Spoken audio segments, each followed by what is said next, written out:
Hello student, स्वागत है आप सभी का आज के सेशन में। आप सभी का स्वागत है। बहुत लंबे समय बाद आप ये क्लास देख रहे हैं।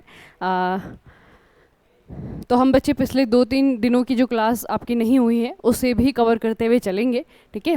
और ये मत सोचना कि कुछ भी आपका छूट जाएगा, कुछ भी नहीं छूटने वाला है। जो कुछ भी छूटेगा उसे हम डेली की न्यूज़ में और बाकी जो आपका वीकली सेशन होता है, मंथली सेशन होता है, उसमें कवर करने की कोशिश करेंगे, ठीक है। तो ऐसा मत सोचना कि कुछ भी आपका रह जाएगा।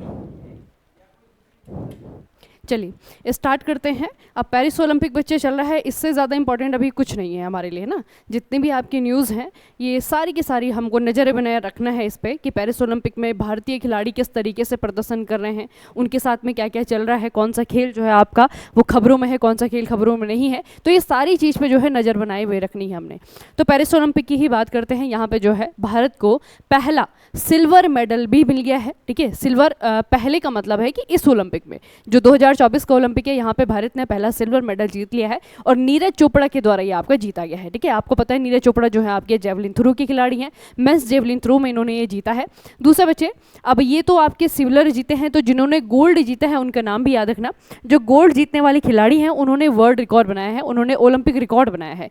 इनके नाम है अरशद नदीम और ये जो है पाकिस्तान के खिलाड़ी हैं। इन्होंने 92.97 मीटर की इन्होंने थ्रो फेंकी थी और उसके साथ में वर्ल्ड रिकॉर्ड भी बनाया है और इन्होंने जो है आपका गोल्ड मेडल भी जीता है, ठीक है। दूसरा आता है कि इनका जो थ्रो था ये 92.97 मीटर का था, तो नीरज चोपड़ा का कितना था? तो बच्चे नीरज चोपड़ा का था 91.79, ठीक है। इतने मीटर का जो है आपका नीरज चोपड़ा का थ्रो था। इसी के साथ में नीरज चोपड़ा जो है आपके दूसरे नंबर पर रहे हैं और यहाँ पे भारत को मिलता है एक सिल्वर मेडल, ठीक है। ये आपको याद रखना है। अब जैसे क्या होता है ना बच्चे, लास्ट में जो है मेडल टेली हम लास्ट में याद करेंगे, लेकिन साथ साथ जब तक जैसे जैसे आपका पेरिस ओलंपिक से जो भी न्यूज़ आ रही है, जो भी खिलाड़ी जीत रहा है, आपको उन्हें याद करते हुए चलना है, उनके बारे में याद करते हुए चलना है कि कौन से इवेंट में जीता है, कौन से खेल में जीता है, ठीक है। कोई रिकॉर्ड बना है तो रिकॉर्ड याद रख लेना है, ठीक है। अगर खिलाड़ी से रिलेटेड कोई और न्यूज़ है तो वो भी आपको याद रख लेनी है, ठीक है। क्योंकि मेडल टेली जो है आपका वो अंत में याद करेंगे, ठीक है, स्टार्टिंग में नहीं। आपको हर एक मेडल याद रहेगा तो मेडल टेली खुद ब खुद आपको ऑटोमेटिकली याद हो जाएगी, ठीक है।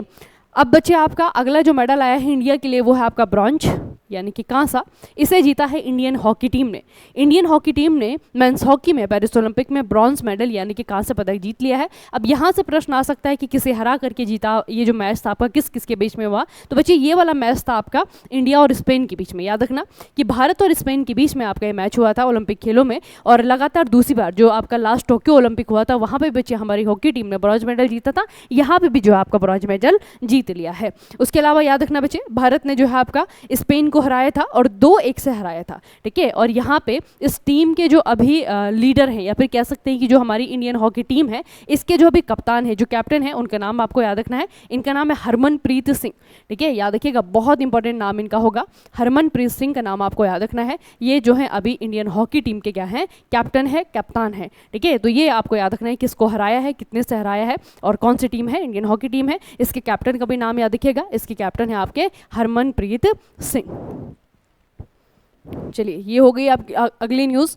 अब इसके बाद की जो न्यूज़ है बच्चे थोड़ी सी आपकी क्या है, दुख वाली न्यूज़ है, ठीक है। आप लोगों ने वैसे सुन लिया होगा ये वाली जो न्यूज़ है, विनेश फोगाट जो है बहुत ही फेमस और बहुत ही प्रतिभावान खिलाड़ी, ठीक है, हमारी रेसलिंग से रिलेटेड है और इस बार जो है गोल्ड अगर ये खेलती बच्चे, ये अपना फाइनल बाउट अगर खेल लेती तो इस बार जो है एक गोल्ड जो है हमें कुश्ती भी मिल जाता है ना। तो ये थोड़ा सा याद रखिएगा कि विनेश फोगाट के साथ में क्या हुआ है, क्या क्या इनका सिनारियो है जिसके कारण से आपका बहुत ज़्यादा आप कहेंगे कि अगर कोई खिलाड़ी गोल्ड जीत भी लेता है बच्चे तभी भी इस बार का जो ओलंपिक है ना वो विनेश फोगाट के कारण वो आपका याद रखा जाएगा, ठीक है। तो विनेश फोगाट जो है आपका स्वर्ण पदक मुकाबले में उतरने से पहले जब इनका मेडिकल टेस्ट हुआ होगा तो इनका जो वजन था ना बच्चे वो आपका 100 ग्राम से थोड़ा सा आपका क्या निकल गया, ओवरवेट यानी कि ज़्यादा निकल गया। जबकि जिस कैटेगरी में खेलती हैं वो कैटेगरी अब आपको पूछी जाएगी। तो ये जिस कैटेगरी में खेलती हैं बच्चे वो है आपका 50 kg की कैटेगरी में आपकी खेलती हैं और 50 kg की कैटेगरी में खेलते हुए इन्होंने जो है आपका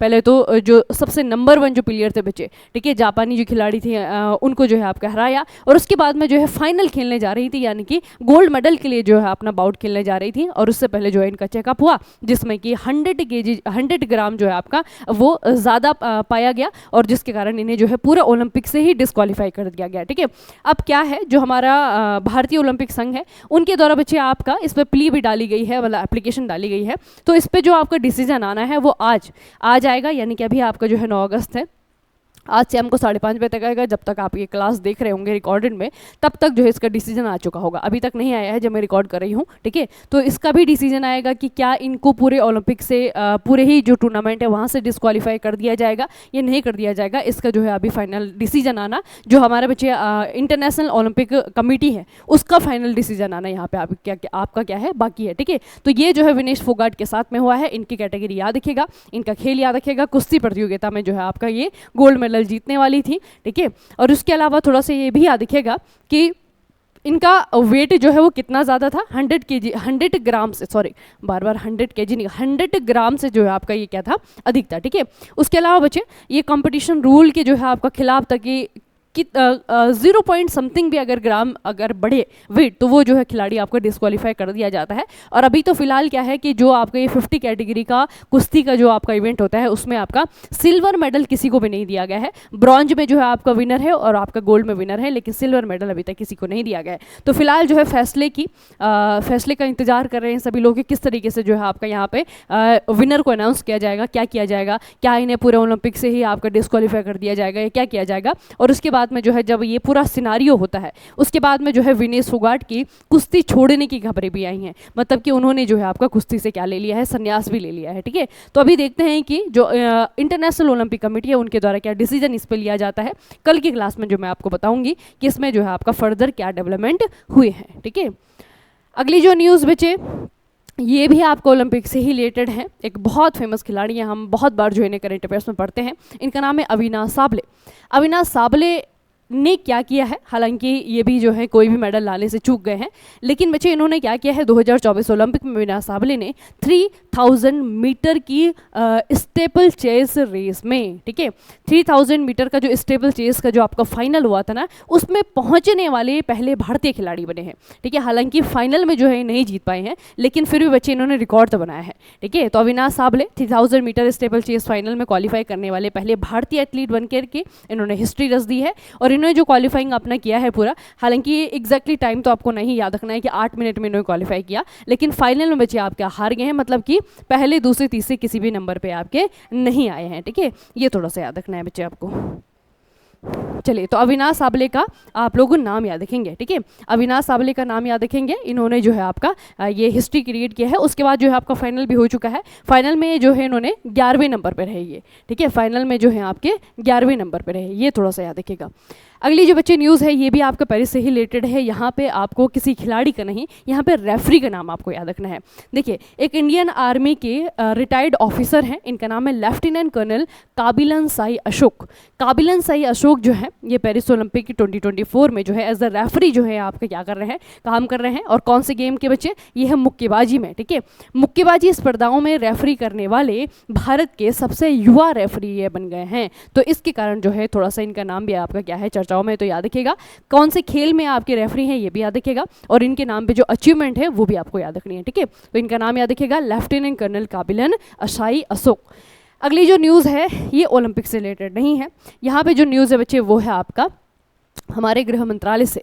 गृह मंत्रालय के द्वारा हमारे जो गृह मंत्री है और सहकारिता मंत्री है अमित शाह जी, इनके द्वारा 3 नए मोबाइल एप्लीकेशन लॉन्च किए गए हैं। और जो नई मोबाइल एप्लीकेशन है ये हमारा जो पूरा जुडिशियल सिस्टम है, जो न्यायिक संरचना है उसको सुदृढ़ करने के लिए, उसको मजबूत करने के लिए आपका किया गया है। तो यहाँ पे देखिए कौन कौन से मोबाइल एप्लीकेशन है।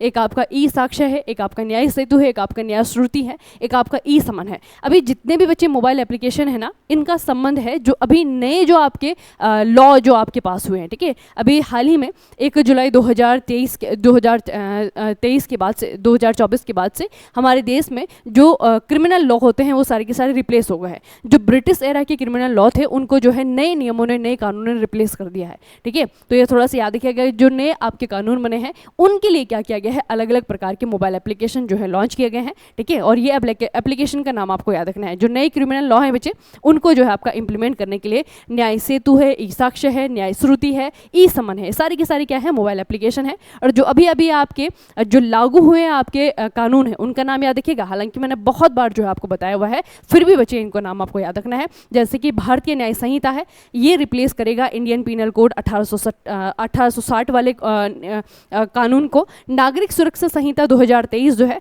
ये रिप्लेस करेगा कोड ऑफ क्रिमिनल प्रोसीजर 1973 को, जैसे CRPC कहा जाता था। फिर आपका भारतीय सांख्य अधिनियम है 2023 का, ये रिप्लेस करेगा इंडियन एविडेंस एक्ट 1872 को। ठीक है, तो ये तीन जो है आपके कॉलोनियल पीरियड के जो है आपके क्या थे, क्रिमिनल लॉ थे। और अभी जो तीन नए बने हैं वो आपके 2024 से क्या हो गए, इंप्लीमेंट हो गए हैं। तो उन नियमों को बचे, उन क्रिमिनल लॉ को लागू करने के लिए, उन्हें इंप्लीमेंट करने के लिए ये क्या है, 4 मोबाइल एप्लीकेशन है। इनका काम अलग अलग है। कोई मोबाइल एप्लीकेशन ऐसा है जो कि समन जारी के लिए किया गया है, कोई मोबाइल एप्लीकेशन ऐसा है जहाँ पर कि एविडेंस को जुटाया जाएगा। जैसे कि आप नाम देख सकते हैं ई साक्ष्य, ये आपका ई समन। ठीक है, तो हर मोबाइल एप्लीकेशन का जो उद्देश्य है वो अलग अलग है, इनके फीचर अलग अलग है, लेकिन सभी का जो एक कॉमन उद्देश्य है वो ये है कि इन तीनों नियमों को, जो 3 नए कानून बने हैं उनको हमारे देश में इंप्लीमेंट करवाना। ठीक है, हमारी जो जुडिशियल सिस्टम है उसे जो है आपका सुदृढ़ करना, उसे जो है आपका डिजिटलाइज करना। ठीक है, ये जो है इसका मेन क्या है, मोटिव है, उद्देश्य है। ठीक है, तो ये भी आपको याद रखना है।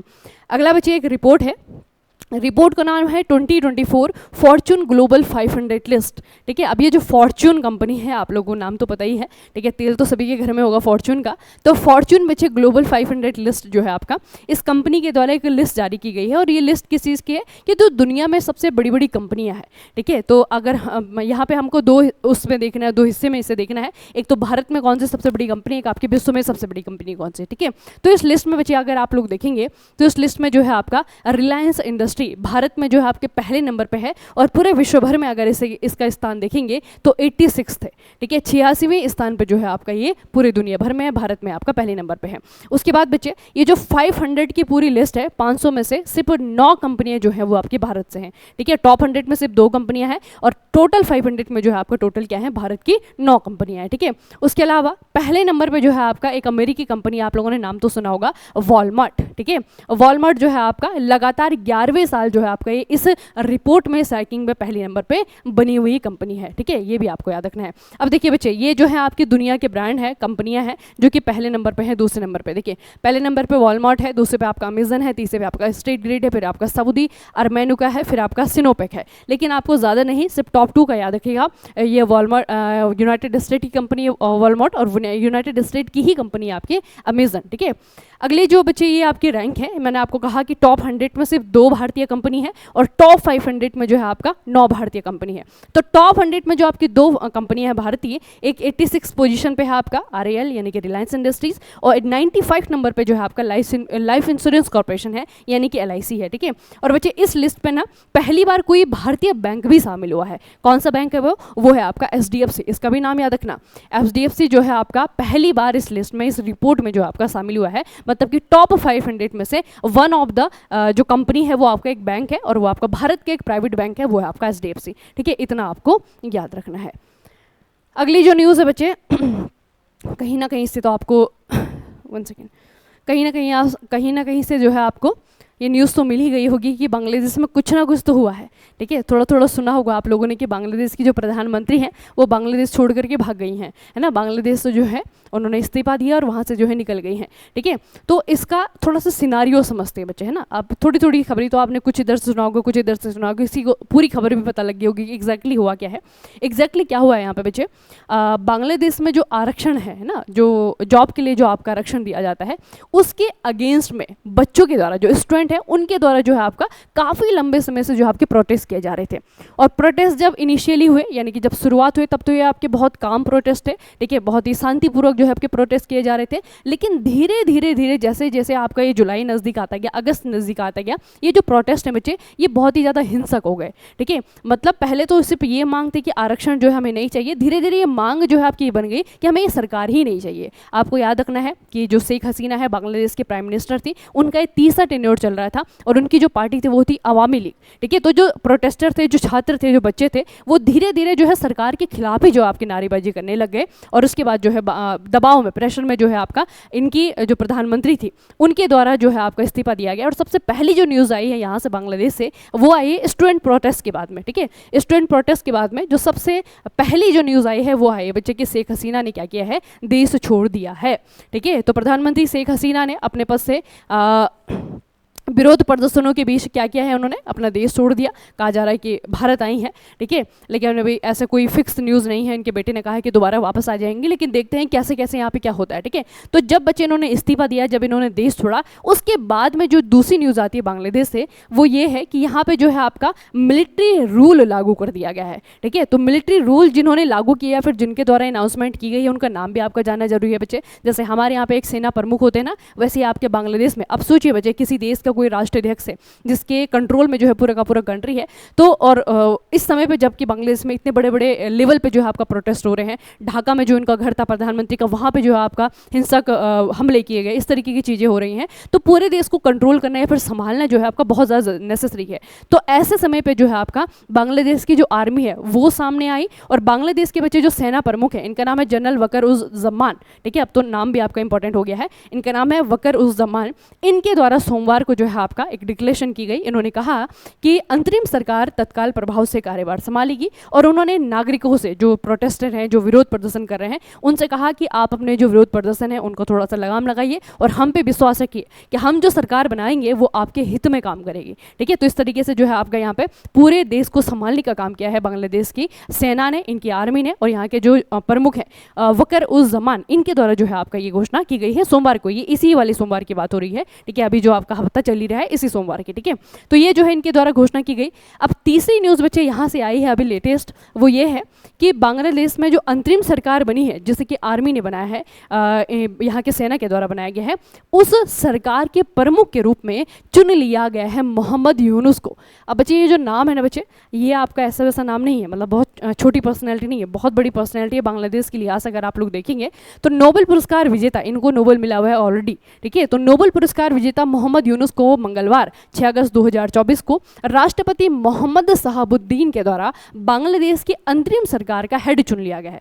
अब वैसे भी अभी सरकार तो है नहीं, लोगों ने जो है वोट देकर के सरकार नहीं चुनी है, तो प्रधानमंत्री तो नहीं कहेंगे, लेकिन एक तरीके से कह सकते हैं कि जो अंतरिम सरकार बनाई है उसका जो है चीफ जो है इन्हें बना दिया गया है, ठीक है। तो इतना याद रखिएगा बच्चे, दोनों का ही नाम इंपॉर्टेंट है। जिन्हें जो है अंतरिम सरकार का हेड चुना गया है मोहम्मद यूनुस, उनका नाम इंपॉर्टेंट है। जिन्होंने चुना है, जिन्होंने घोषणा की है, यानी कि बांग्लादेश के राष्ट्रपति, इनका नाम है मोहम्मद शहाबुद्दीन, दोनों का नाम इंपॉर्टेंट है, ठीक है। और जो भी आर्मी जनरल का मैंने आपको नाम बताया वो भी इंपॉर्टेंट है, ठीक है। तो अगर बच्चे हम मोहम्मद यूनुस के बारे में देखेंगे तो श्री यूनुस को ग्रामीण बैंक के माध्यम से गरीबी उन्मूलन अभियान के लिए 2006 में 2006 में नोबेल शांति पुरस्कार जो है इन्हें दिया गया था, ठीक है। और ये इनका काम था। आपको अब यहाँ से प्रश्न बन सकता है कि जो मोहम्मद यूनुस का जो नाम आया है ये शेख हसीना के बाद में, उनके इस्तीफे के बाद में जो है आपका जो नाम आया है, जो कि अभी बांग्लादेश को आप कह सकते हैं कि अंतरिम तौर पर जो है आपका बांग्लादेश को संभालने की कोशिश कर रहे हैं, संभाल रहे हैं, उनका जो है आपका नाम आया है। और ये छोटी मोटी पर्सनैलिटी नहीं है बच्चे, ये नोबेल प्राइज़ जो है आपके विनर है,